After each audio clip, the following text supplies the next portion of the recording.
Hello दोस्तों, आप सभी का बहुत बहुत स्वागत है आज की क्लास में।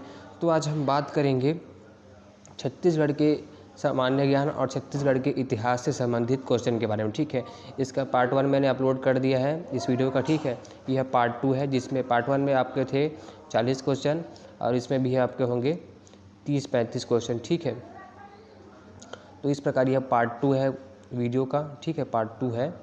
तो इस प्रकार मैंने इसमें छत्तीसगढ़ का सामान्य ज्ञान और छत्तीसगढ़ का इतिहास के बारे में पार्ट 1 में बताया है और उससे संबंधित क्वेश्चन इस वीडियो में मैं आपको बताने वाला हूं। ठीक है, ये क्वेश्चन जो है इम्पोर्टेंट है। ठीक है, IMP क्वेश्चन से आ सकते हैं। ठीक है, तो वीडियो को अंत तक देखिए और सब्सक्राइब करना बिल्कुल भी ना भूले वीडियो को। तो वीडियो को सब्सक्राइब जरूर कीजिएगा। ठीक है, ताकि आप तक ऐसे वीडियोस पहुंचते रहे। तो चलिए आगे बढ़ते हैं, आपको बताते हैं इनके क्वेश्चंस। तो पहला क्वेश्चन है, कांकेर नदी, मनुगा नदी व बहार नदी मिलकर बस्तर का कौन सा प्राकृतिक जल प्रपात बनाती है जिसे प्राचीन काल में मूंगा प्रपात के नाम से जाना जाता था? तो इसका राइट आंसर होगा तीरथगढ़ जलप्रपात। ठीक है, तीरथगढ़ जलप्रपात इसका राइट आंसर है। आगे देखते हैं, छत्तीसगढ़ राज्य में प्रतिवर्ष औसतन वर्षा होती है। छत्तीसगढ़ राज्य में प्रतिवर्ष मतलब हर साल कितने प्रतिशत जो है औसतन वर्षा होती है? तो इसका राइट आंसर है 69। ठीक है, 69। सॉरी, यहाँ पर जो ऑप्शन है ऊपर नीचे हो गया है, उसके लिए मैं माफ़ी चाहता हूँ। आगे देखते हैं, छत्तीसगढ़ में सबसे गर्म स्थान माना जाता है। सबसे गर्म स्थान, तो इसका राइट आंसर होगा चांपा को। ठीक है, चांपा। छत्तीसगढ़ राज्य का सबसे ठंडा स्थान माना जाता है। ठीक है, देखिए यहाँ पर सबसे गर्म स्थान पूछा गया है और उसके नीचे देखिए छत्तीसगढ़ राज्य में सबसे ठंडा स्थान। ठीक है, तो गर्म और ठंडा, तो चांपा सबसे गर्म स्थान है। जांजगीर चांपा बोलते हैं ना, वही चांपा है और वो जो है गर्म स्थान है। और छत्तीसगढ़ राज्य का सबसे ठंडा स्थान कौन माना जाता है? तो उसका राइट आंसर होगा अंबिकापुर। ठीक है, जो है ठंडा राज्य है अंबिकापुर। छत्तीसगढ़ राज्य में खोया गया मौसम कार्यालय देश के कौन से नंबर का मौसम कार्यालय है? छत्तीसगढ़ राज्य में खोया बोल दिया था। खोला गया मौसम कार्यालय देश के कौन से नंबर का मौसम कार्यालय है? तो इसका राइट आंसर होगा 36वां जो है मौसम कार्यालय है। छत्तीसगढ़ की औसत जलवायु क्या है? तो इसका राइट आंसर होगा उष्ण आर्द्र। ठीक है, उष्ण आर्द्र जो है छत्तीसगढ़ का औसत जलवायु है। लाल दोमट मिट्टी किस जिले से प्राप्त होती है? तो इसका राइट आंसर होगा यहाँ पर बस्तर। ठीक है, बस्तर जिले से जो है यह प्राप्त होती है। आगे देखते हैं, छत्तीसगढ़ में सर्वाधिक मिट्टी कौन सी पाई जाती है? छत्तीसगढ़ में सर्वाधिक मिट्टी कौन सी पाई जाती है?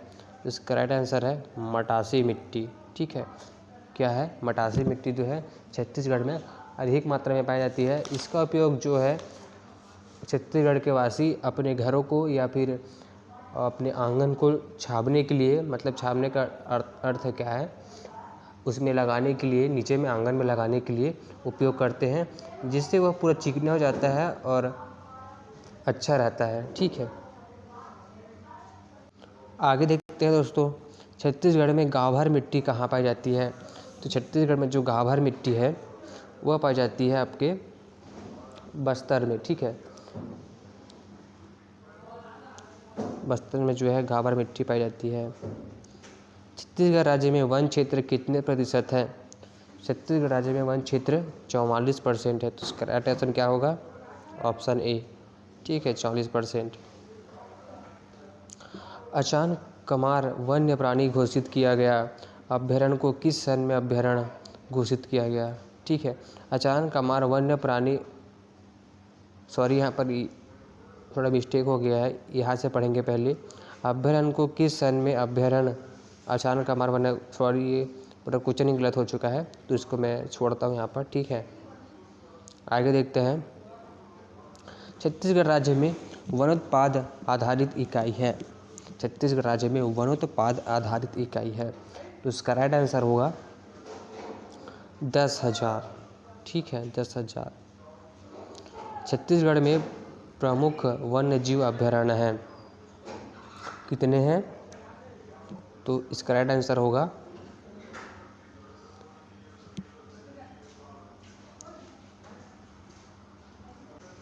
11। ठीक है, यहाँ पर 11 होगा इसका राइट आंसर।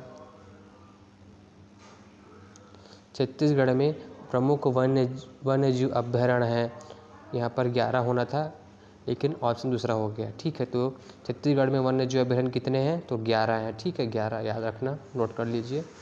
छत्तीसगढ़ राज्य में प्रमुख राष्ट्रीय उद्यान हैं, तो इसका राइट आंसर होगा 3। ठीक, आगे देखते हैं। क्षेत्रफल की दृष्टि से छत्तीसगढ़ राज्य का सबसे बड़ा वन्य जीव अभयारण्य है। मतलब क्षेत्रफल की दृष्टि से कौन सबसे बड़ा है? मतलब छत्तीसगढ़ राज्य का सबसे बड़ा वन्य जीव अभयारण्य है, तो इसका राइट आंसर होगा क्षेत्रफल की दृष्टि से तो तमोर पिंगला। ठीक है, तमोर पिंगला जो है सबसे बड़ा वन्य जीव है। क्षेत्रफल की दृष्टि से सबसे छोटा वन्य जीव अभयारण्य है। देखिए, सबसे बड़ा वन्य जीव अभयारण्य और सबसे छोटा वन्य जीव अभयारण्य। ठीक है, तो सबसे छोटा कौन सा है? तो इसका राइट आंसर होगा बादलखोल। ठीक है, बादलखोल जो है इसका राइट आंसर है। आगे देखते हैं। क्षेत्रफल की दृष्टि से छत्तीसगढ़ राज्य का सबसे बड़ा राष्ट्रीय उद्यान। देखिए, यहाँ पर पूरा क्षेत्रफल के क्वेश्चन मैंने बनाए हैं। क्षेत्रफल की दृष्टि से छत्तीसगढ़ राज्य का सबसे बड़ा राष्ट्रीय उद्यान, सबसे बड़ा जो है राष्ट्रीय उद्यान कौन है छत्तीसगढ़ का क्षेत्रफल की दृष्टि से? तो इसका राइट आंसर होगा गुरु घासीदास। ठीक है, गुरु घासीदास जो राष्ट्रीय उद्यान है वो सबसे बड़ा है क्षेत्रफल की दृष्टि से। क्षेत्रफल की दृष्टि से छत्तीसगढ़ राज्य का सबसे छोटा राष्ट्रीय उद्यान है। ठीक है, आगे वाले क्वेश्चन में सबसे बड़ा राष्ट्रीय उद्यान कौन सा दिखाया था और उसके जस्ट नीचे मैंने बताया है आपको छत्तीसगढ़ राज्य का छोटा राष्ट्रीय उद्यान। ठीक है, बड़ा तो जान लिया लेकिन छोटा जानना भी जरूरी है। ठीक है, तो इसका राइट आंसर होगा कांकेर घाटी। ठीक है, कांकेर घाटी जो है इसका राइट आंसर है। एशिया का प्रथम जीव मंडल राष्ट्रीय उद्यान कहाँ है? तो इसका राइट आंसर होगा बस्तर। ठीक है, बस्तर जो है इसका राइट आंसर है। छत्तीसगढ़ का सबसे बड़ा चिड़ियाघर कौन सा है? छत्तीसगढ़ का सबसे बड़ा चिड़ियाघर कौन सा है? तो यहाँ पर इसका राइट आंसर होगा नंदनवन। ठीक है, छत्तीसगढ़ को किस नाम से देश में सामान्य तौर पर जाना जाता है? तो देखिए, छत्तीसगढ़ को किस नाम से देश में सामान्य तौर पर जाना जाता है ना? छत्तीसगढ़ को किस नाम से? तो छत्तीसगढ़ में सबसे ज़्यादा क्या होता है? धान होता है। तो इसका राइट आंसर क्या होना चाहिए? धान का कटोरा। ठीक है, धान का कटोरा के नाम से छत्तीसगढ़ को देश में जाना जाता है और धान की पैदावार जो है छत्तीसगढ़ में सबसे ज़्यादा होती है। ठीक है, थोड़ा कॉमन सेंस लगाना है और थोड़ा आंसर देना है। ठीक है, 1.25 करोड़ की लागत से छत्तीसगढ़ के किस स्थान में राइफल शूटिंग रेंज बनाई जा रही है? तो इसका राइट आंसर होगा रायगढ़ में जो है छत्तीसगढ़ के राइफल शूटिंग रेंज बनाई जा रही है। छत्तीसगढ़ राज्य के सर्वाधिक लोकप्रिय श्रमिक नेता हैं। छत्तीसगढ़ राज्य के सर्वाधिक लोकप्रिय श्रमिक नेता हैं, तो इसका राइट आंसर होगा शंकर गुहा नियोगी जी। ठीक है, शंकर गुहा नियोगी जी सर्वाधिक लोकप्रिय श्रमिक नेता हैं। वैष्णव संप्रदाय के प्रवर्तक वल्लभाचार्य की जन्मस्थली है। वल्लभाचार्य की जन्मस्थली कौन है? चंपारण। आगे देखते हैं। कबीरपंथियों का धर्मनगर है। कबीरपंथी जो है साहू समाज, साहू बोलते हैं, वो कबीरपंथी रहते हैं, तो उनका जो धर्मनगर है वो कहाँ स्थित है? दामाखेड़ा। ठीक है, दामाखेड़ा का नाम बदलकर अब क्या रख दिया गया है? धर्मनगर दामाखेड़ा। ठीक है, धर्मनगर दामाखेड़ा जो है इसका नाम कर दिया गया है। मिनी माता का जन्म कहाँ हुआ था? मिनी माता का जन्म कहाँ हुआ था? तो इसका राइट आंसर क्या होगा? असोम में। असोम में जो है इनका जन्म हुआ था। मंडवा महल व भोरम देव किस वंश की कला के नमूने हैं? मंडवा महल व भोरम देव किस वंश के कला के नमूने हैं? तो इसका राइट आंसर होगा फनी नागवंश। पर्यटक स्थल मैनपाट किस प्राकृतिक स्थिति पर स्थित है? पर्यटक स्थल मैनपाट किस प्राकृतिक स्थिति पर स्थित है? तो इसका राइट आंसर होगा सतपुड़ा की श्रेणी। ठीक है, सतपुड़ा की श्रेणी में। ऑप्शन सी यहाँ पर नहीं दिया गया है, लेकिन ऑप्शन सी ही सही था। क्या? सतपुड़ा की श्रेणी में जो है, सतपुड़ा की श्रेणी में मैनपाट की प्राकृतिक स्थिति पर स्थित है। ठीक है, सतपुड़ा की श्रेणी। देखिए यहाँ पर आ गया राइट आंसर। ठीक है, सतपुड़ा की श्रेणी पर स्थित है। दंडकारण्य प्रदेश की औसत ऊंचाई कितनी है? दंडकारण्य प्रदेश की औसत ऊंचाई कितनी है? तो कितनी ऊंचाई है? 800 मीटर जो है इसकी ऊंचाई है। ठीक है, 800 मीटर। नील की छत्तीसगढ़ की कर्क रेखा गुजरती है। छत्तीसगढ़ की कर्क रेखा गुजरती है ऊपर से, नीचे से, मध्य से, बाहर से। तो इसका राइट आंसर है नीचे से गुजरती है। ठीक है, छत्तीसगढ़ की कर्क रेखा नीचे से होकर जो है गुजरती है। निम्न में से कौन सा नगर महानदी के किनारे पर नहीं बसा है? रायगढ़, सिरपुर, श्रीनारायण, राजिम। जो महानदी के किनारे पर नहीं बसा है, तो जो रायगढ़ है वो महानदी के किनारे पर नहीं बसा है। ठीक है। छत्तीसगढ़ की राजधानी रायपुर किस नदी के किनारे पर बसी है? छत्तीसगढ़ की राजधानी रायपुर जो है किस नदी के किनारे बसी है? तो इसका राइट आंसर होगा खारून नदी। ठीक है, खारून नदी के किनारे जो है रायपुर शहर बसा हुआ है। छत्तीसगढ़ राज्य के उत्तरी भाग में बहने वाली गंगा की सहायक नदी है। छत्तीसगढ़ राज्य के उत्तरी भाग में बहने वाली गंगा की सहायक नदी है सोन नदी। ठीक है, सोन नदी जो है सहायक है। गुदरा, बोरचित्र, नारंगी, सबरी तथा नंदीराज किस नदी की सहायक नदी है? आपके ऑप्शन है महानदी, इंद्रावती नदी, गोदावरी, गंगा। तो इंद्रावती नदी जो है इनकी सहायक नदी है। छत्तीसगढ़ की कौन सी प्रमुख नदी है जो कि 58.48% क्षेत्र का जल संग्रहण करती है?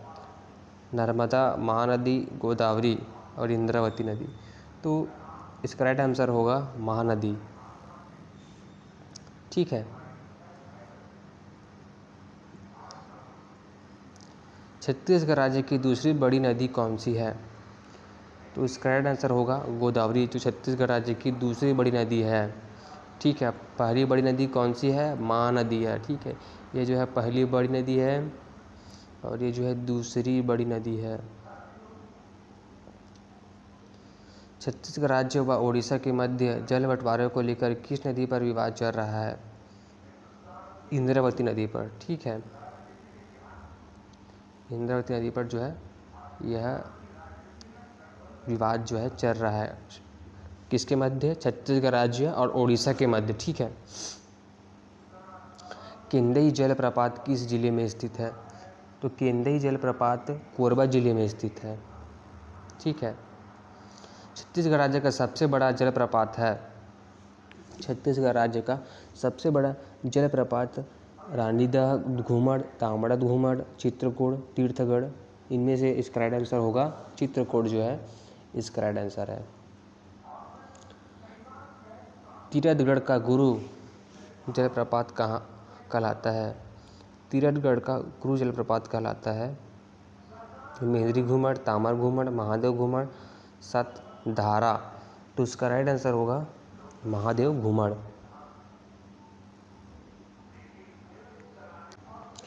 बेलाडीला से लौह अयस्क का निर्यात कहाँ किया जाता है?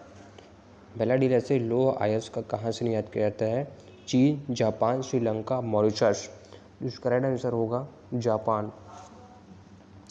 जापान से जो है बेलाडीला से लौह अयस्क का निर्यात किया जाता है। छत्तीसगढ़ में मैंगनीज सबसे अधिक किस जिले में पाया जाता है? छत्तीसगढ़ में मैंगनीज सबसे अधिक किस जिले में पाया जाता है? तो उसका राइट आंसर होगा बिलासपुर जिले में जो है मैंगनीज अधिक पाया जाता है। छत्तीसगढ़ में सबसे अधिक खनिज पाया जाता है रायपुर जिले में, सरगुजा जिले में, बस्तर में, कवर्धा जिले में। तो सही आंसर होगा इसका सरगुजा जिले में। ठीक है। छत्तीसगढ़ राज्य में मुख्य उत्खनित किए जाते हैं रूप से कितने प्रकार के खनिज? ठीक है। छत्तीसगढ़ राज्य में मुख्य रूप से उत्खनित कितने प्रकार के खनिज किए जाते हैं? तो उसका राइट आंसर होगा 28। देश का सबसे बड़ा ओपन कास्ट प्रोजेक्ट का नाम है? ओपन कास्ट प्रोजेक्ट का नाम है गेवरा माइंस। ठीक है, गेवरा माइंस। छत्तीसगढ़ में सर्वाधिक कोयला खदानें किस जिले में हैं? सिंपल सी बात है, कोयला खदान का नाम सुनते ही आपको याद आना जाना चाहिए कि कोरबा जिला इसके लिए बहुत ही प्रसिद्ध है। तो कोरबा में ही इसकी खदानें होगी ना भैया, और कहाँ होगी, है ना? तो कोरबा जिला। छत्तीसगढ़ के किस जिले में सबसे अधिक ताम्र अयस्क पाया जाता है? छत्तीसगढ़ के किस जिले में सबसे अधिक ताम्र अयस्क पाया जाता है? तो इसका राइट आंसर होगा बस्तर में। ठीक है, बस्तर जिले में जो है ताम्र अयस्क अधिक पाया जाता है। छत्तीसगढ़ में अभ्रक सबसे अधिक किस जिले में पाया जाता है? अभ्रक, तो इसका राइट आंसर होगा बस्तर में। ठीक है। छत्तीसगढ़ में हीरो की खदान कहाँ प्राप्त हुई है? छत्तीसगढ़ में हीरो की खदान कहाँ प्राप्त हुई है? देवभोग में। Devbhog is the right answer. Dantewada जिले में प्राप्त होने वाला प्रमुख खनिज है? दंतेवाड़ा जिले में प्राप्त होने वाला प्रमुख खनिज है लौह अयस्क व कोरेंडम। लौह अयस्क व कोरेंडम, इसका जो है राइट आंसर क्या है? लौह अयस्क व बॉक्साइट, लौह अयस्क व कोरेंडम। छत्तीसगढ़ में कृषि जोतों की संख्या है? कृषि जोतों की संख्या कितनी छत्तीसगढ़ में? 29,66,000। ठीक है, 30,66,000। छत्तीसगढ़ राज्य में कृषि पर निर्भर जनसंख्या प्रतिशत है?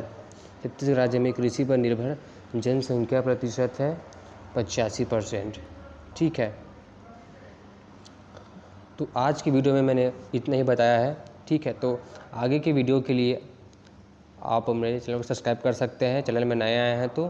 ठीक है, आगे का वीडियो मैं अपलोड करूँगा, आप वहाँ पर जाकर वीडियो देख सकते हैं। आज के लिए बस इतना ही, मिलते हैं अगले ऐसे नए वीडियो में नए टॉपिक के साथ। ठीक है, इसमें छत्तीसगढ़ का सामान्य ज्ञान और छत्तीसगढ़ का इतिहास हो चुका है, और आगे के इससे क्वेश्चन मैं अपलोड करूँगा। ठीक है, तो वीडियो को सब्सक्राइब करना बिल्कुल भी ना भूलें। मिलते हैं अगले ऐसे वीडियो में, तब तक के लिए जय हिंद।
अपने समय में अपने कार्यकाल में जब जहाँ निर्णय मिलेगा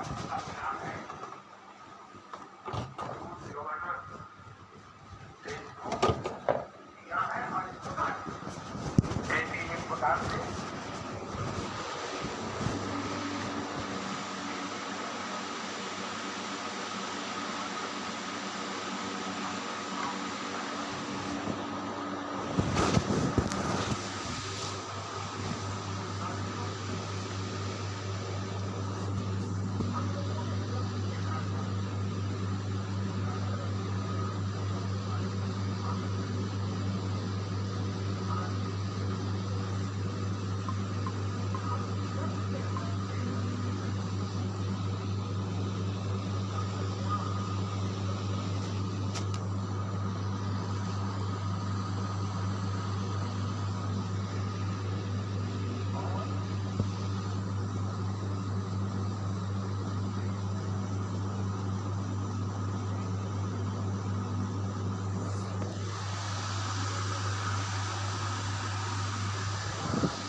भारतीय जनता पार्टी संसदीय दल के नेता आदरणीय श्री नरेंद्र मोदी जी को भारत के प्रधानमंत्री पद के लिए समर्थन देती है